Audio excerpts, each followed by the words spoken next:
Alright, yo, what's up? My name's Petrowski, and today this will be a pretty interesting video. So this is actually a post-PvP commentary on a full shiny team. So I finally acquired enough shinies in PokeMMO to gather up a full NU team of shiny Pokemon. They may not all be, competitive ready. I think most of them truly aren't. Most of them, aren't great. But there's one or two. I think it's the Quagsire and the Golurk that are quite good IVs and nature-wise. And even this Nidoking is fine for its purpose. But so this Nidoking is Adamant Nature with a Focus Sash. We're going to go through and look at everything. So the EVs, 252 attack, 252 speed, 31 attack, 24 speed, pretty weak defenses and HP. It ends up being a suicide lead Pokemon. So this Nidoking is meant to taunt other leads, other Stealth Rock setters, other hazard setters, Pokemon that might want to set up, like Life Orb Blaziken if they're leading with that, something of the sort. They outspeed them. He barely outspeeds and, stops their kind of trickery while then being able to set up his own Stealth Rocks, and then maybe getting off some chip damage with Earthquake or Sucker Punch. Poison Point is also a super important ability, hopefully poisoning some foes and getting, a little bit of a disability on some of their Pokemon and crippling them to some extent. There we go, covering through that. Stunfisk, pretty easy one. 252 HP, 252 special defense. Quirky nature is not great, obviously. He's meant to be a wall. This was actually a cursed Stunfisk for a while. His IVs are really not great, so I'm just trying to work with what I got with him. I love this Pokemon, though. Stunfisk is one of my favorite Pokemon. It was actually my first OT shiny. So Protect, Toxic, Pain Split, Discharge. So Protect, Toxic, Stall, pretty standard stuff. Static ability, another way to get Discharge, or another way to get static or paralyze off. Discharge is mainly there for, a stab move that also has a 30% chance to spread paralysis, which is pretty important compared to the 10% of T-Bolt. That's why I go Discharge. And then Pain Split is his only real move, way of consistent recovery, obviously aside leftovers, which is pretty nice. He actually did more work this video than I expected. Golurk. Now this is a really cool Pokemon. Adamant Golurk came out with pretty fantastic IVs. I want to talk about the item, dude. CUSTAP Golurk is maybe my favorite tech throughout this entire video. CUSTAP Golurk is hilarious. I'm in love with it, and it really comes into play this game, and I'll show you guys that. So 252 HP, 252 attack. I could have actually gone 252 attack, 252 speed, and given it Choice Scarf, and gone for that sort of Scarf, unpredicted outspeed Golurk. That could be an option in the future since it came out with 31 speed. Really nice shiny Pokemon. I really love this moveset. Shadow Punch, Drain Punch, EQ, Ice Punch. A lot of low power, at least base power moves there, especially Shadow Punch being 60 base power, but it is boosted by Iron Fist, which boosts all punch type moves by 1.2, I believe, 1.2 times. It's like 20% damage increase, which are 3 out of 4 of his moves. So Shadow Punch, Drain Punch, and Ice Punch all did a 20% damage boost, on top of obviously Shadow Punch getting Stab, and EQ is there for Stab and Spread. EQ was probably his best move throughout all. EQ and Drain Punch are probably some of his best moves. But yeah, CUSTAP was insane. So here's this Quagsire that I've used before. Sassy Quagsire, 252 HP, 252 attack. Resto Chesto Bear Quagsire, really good IVs. This is I bred this one time, and I'm super happy with the outcome. This is a really nice shiny Quagsire. I'm really happy with this. Aquatail, Earthquake, Curse, Rest. I do go Aquatail over Waterfall because Waterfall has 10 less base power, but it has 100% accuracy, and it really cost me at some point in one of the games. I think we're only covering one game today, but one of the games I actually missed a really crucial Aquatail that cost me the game, which kind of sucked, but Waterfall has a 20% chance to flinch, I believe, and Aquatail doesn't have that, but you're basically never going to get that flinch up unless you're in Trick Room. This isn't a Trick Room team, because obviously Quagsire is always going to move last. So I like going Aquatail. It might be worth, honestly, to go Waterfall for the consistency. I kind of respect it, but I'm a bit of a risker. I get it. Then it's Celdor. Modest is nice. 252 special attack, 252 speed. It's a special sweeping Pokemon.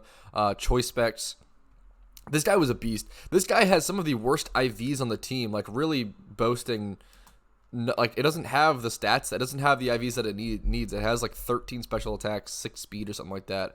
But it's natural base stats. We do look at the ability, so it actually could get hydration, which I think would actually be better than sticky hold. But I don't know. There's actually a lot. I wanted to not waste an ability pill on it because I actually use it for fishing. But there's actually so many trick users in NU that honestly sticky hold might be better than I realized. Onto the Rapidash. Impish Nature is not great.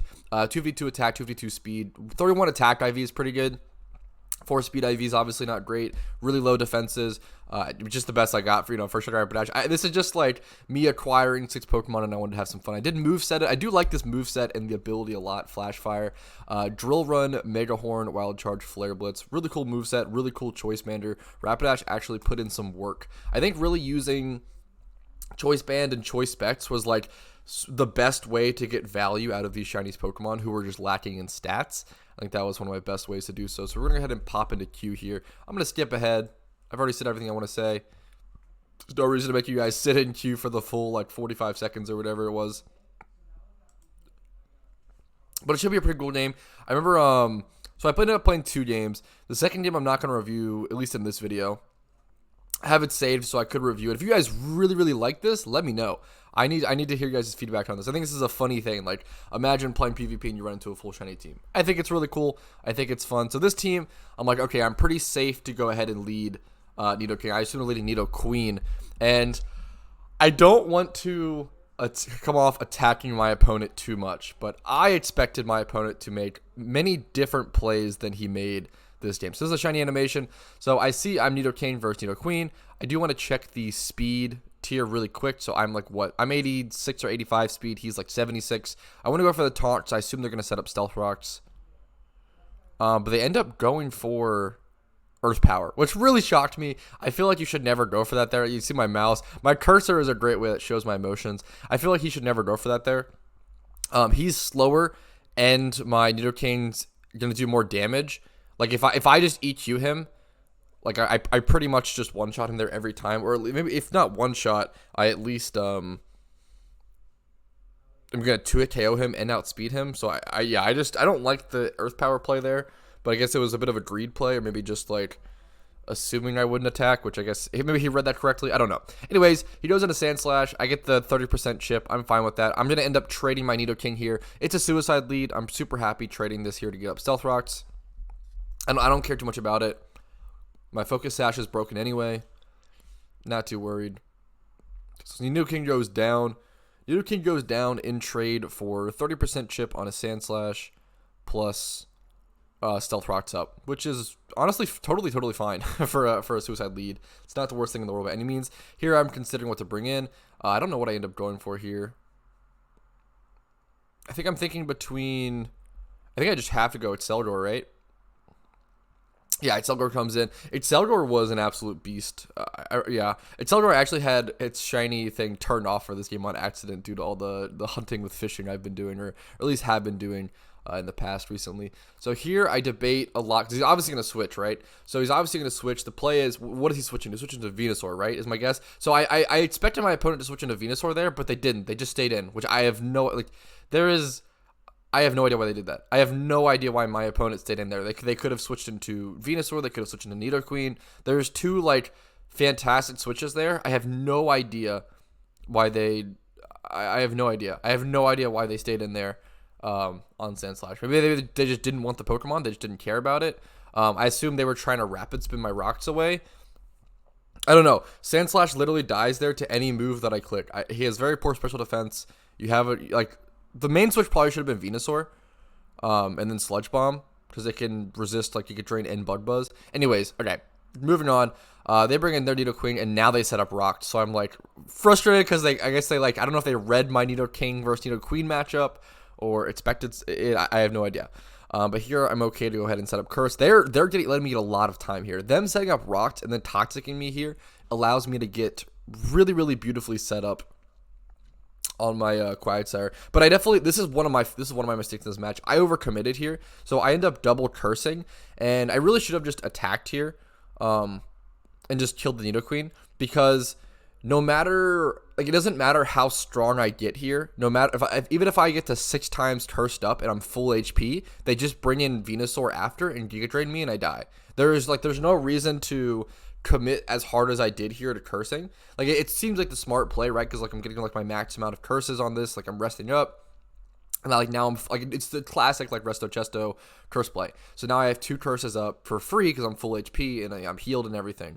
But like there's just no point to do this because like and this person should have just switched in Venusaur like here. At this point I'm like I don't know why you didn't like I'm checking my mouse. I'm literally still under the circumstance of like I don't know why you didn't switch in Venusaur. Like if he switches in Venusaur here in there, he takes an EQ and then just throws up a Giga Drain and like heals to full. I don't understand. Yeah. Anyways, he just comes in on Venusaur, which is, you know, that's the right play. Just bring a Venusaur there. And then now I'm put in a really, you know, awkward position where I really want to switch it. So I can't switch in Golurk well. It's going to take super effective from Giga Drain and like lose a lot and get messed up. My best option is to come in on Rapidash and hope he Giga Drains. I'm assuming my opponent is not the best player because a better player would Sludge Bomb here. Yeah, so he does go for the Giga Drain. A better player would Sludge Bomb here. Expecting like an Exceldor switch or a Rapidash switch or a Stunfisk. Like all my Pokemon that can switch into this would take insane damage from Sludge Bomb, and he would have a huge advantage. But I go into the Rapidash, throw up a Flare Blitz. He brings in Lapras. Also, like Lapras takes neutral damage here since it's fire, since it's ice water. Excuse me. So that switches. Okay, I think you could have just gone on Omastar. I think my opponent, like, I don't know if I ever saw his Omastar. What happened with that is he needed to play around his Omastar a lot more. Anyway, Excelgor comes in, and Excelgor kills everything here, basically, with any move for the most part, except for, obviously, Venusaur. Venusaur is the Pokemon, I kind of analyze and see that Venusaur is the Pokemon that is holding back my team from winning, and the issue is I can't deal with it super well because, I can't poison. My best answer to it is truly like Stunfisk, but my Stunfisk can't toxic because it's obviously a poison type. So I'm in a really awkward situation here. Like I have to bring in Golurk pretty healthy and get off an Ice Punch on it. Like that's probably my best bet. But the issue is it's gonna Giga Drain my Golurk and like maybe not one shot it, but it's gonna do a lot of damage. And I don't know if I one shot his Venusaur, and I don't know if I want to like waste my CUSTAP berry in that way. I get put in this, and he gets the poison on the Sludge Bomb. I get put in this really awkward situation. A lot of my Pokemon end up getting poisoned here. So now I have my Quagsire and my Stunfisk are right now poisoned. I'm in this really awkward situation where I have to just tank a hit from him. I'm 252 special defense, so I know that I can live one attack, and I actually live this one attack at 1 HP and get off the most perfect pain split. If I wouldn't have lived this attack, I would have been really surprised. And I would have been really sad, dude. Like, I'm literally 252 HP, 252 special defense, Stunfisk. If I can't live a neutral Giga Drain from Venusaur, that would suck, dude. But I live that 1 HP. Go ahead and get that chip off. And now I actually protect stall here for a really important reason. So I actually want my Stunfisk to lose as much HP as possible because I want him to Giga Drain as little HP as possible. So I'm actually protect toxic stalling myself here because I actually want myself to die. I'm assuming he's 252 special attack, 252 speed here as well. So I'm like, yeah, I don't go for the double protect. I just go for like the discharge in case he makes some sort of weird play. He doesn't heal that much. That's totally fine. He's at 50.3 now. So now I know I can bring in another Pokemon and like clean him up. This is probably the biggest. I think this is the biggest misplay. I forget. Let's see.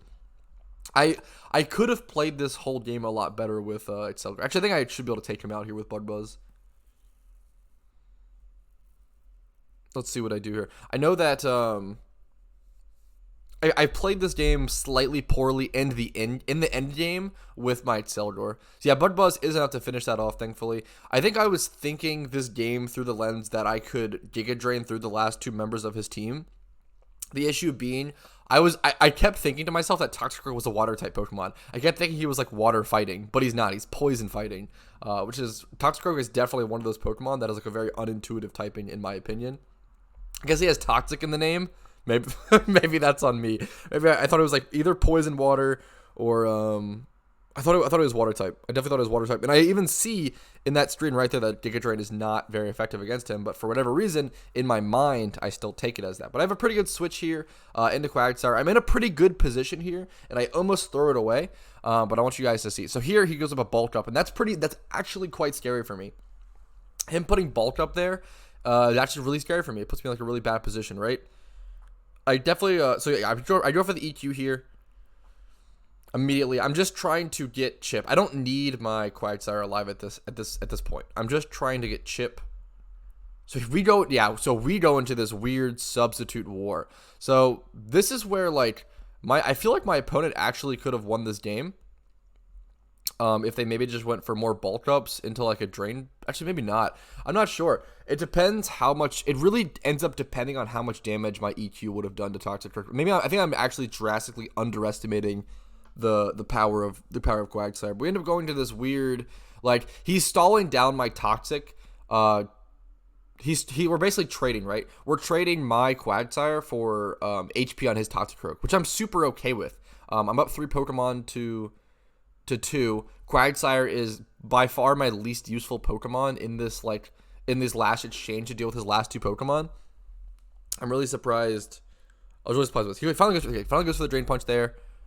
He heals up a little bit, and then I believe... So this is where I make the biggest misplay of the entire match. I bring in Exceldor here, thinking that I can just Giga Drain and like sweep through the rest of his team. My entire like end game was based around that, and then I realized like, oh, I made a huge mistake. Like I literally based my entire end game around this. Like if I lose this now and misplay this, like I feel like I played this game quite well until this point, and then I was like, oh yeah, he has Sucker Punch too. That's a huge deal. Definitely didn't think about Sucker Punch. I knew Drain Punch.